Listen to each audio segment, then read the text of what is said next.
Welcome back. Joining us now is Dr. Martha Donnelly, head of Geriatric Psychiatry at the University of British Columbia. Dr. Donnelly, is the psychological component of what we are describing as the geriatric phase of our lives necessarily different from other stages of our life? If you're looking at really old people, there's significant differences because you're looking at time left instead of time ahead.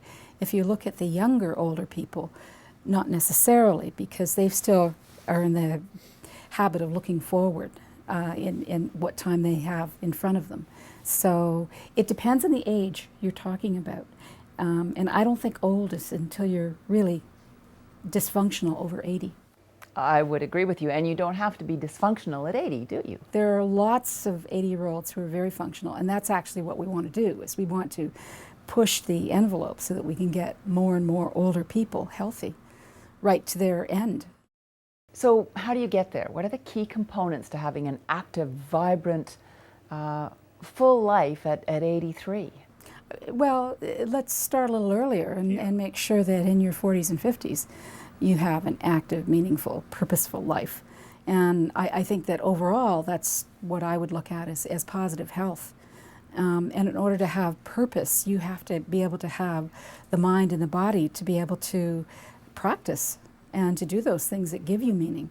So I'd look at health as a whole. But as part of a continuum. Really, if you'd start back as a child, it would be the ideal, and that's why we should all be telling our children to aim at being healthy. But if you miss the childhood and the 30-year-olds where you're not doing healthy things, then when you're 40, 50, and 60, you've still got lots of opportunities. So you can't just sit there and say, well, that's my life, I'm doomed. No, I've had 80-year-olds quit smoking and feel substantially better, or 75-year-olds take up exercise in a very strong way and feel substantially better and function better. It seems we're still at the point where there are a significant number of people who say, I don't need to take responsibility for my health, that's what the medical system is there for. And they're prepared to sit back and allow experts to tell them what to do and how to be. How do we encourage more responsibility taking on the part of individuals? I think this generation of seniors is much more like that because they looked up to healthcare professionals to give you the answers. Actually, I think the younger generation isn't so much like that. So I have a great hope that in the future we will actually have, as we should have, a partnership. And it shouldn't be looking up to the doctor, the physio, or the nurse. It should be working with them to actually find out what's the best plan for yourself. Can you offer up a quick little laundry list of what it takes to age really well, really successfully, healthily? It's a very simple list. I mean, the first thing is lifestyle habits, which are bad. Get rid of smoking and don't drink excessively. I can't emphasize enough the role of physical exercise, not only for your body, but for your mind. There's more and more research that's suggesting that exercise can prevent depression.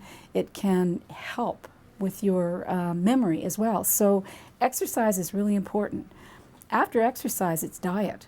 I mean, we are not eating the proper things, and we have a lot of diabetes as people are getting older. If we ate properly, that wouldn't be so. And then you've got to look at social activity.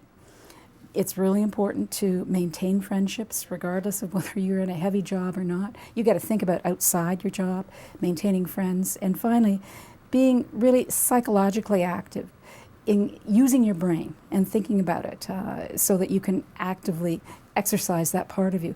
Those things are very simple.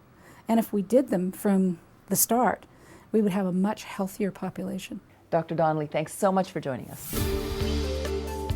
North of 49, a guide to the rest of your life.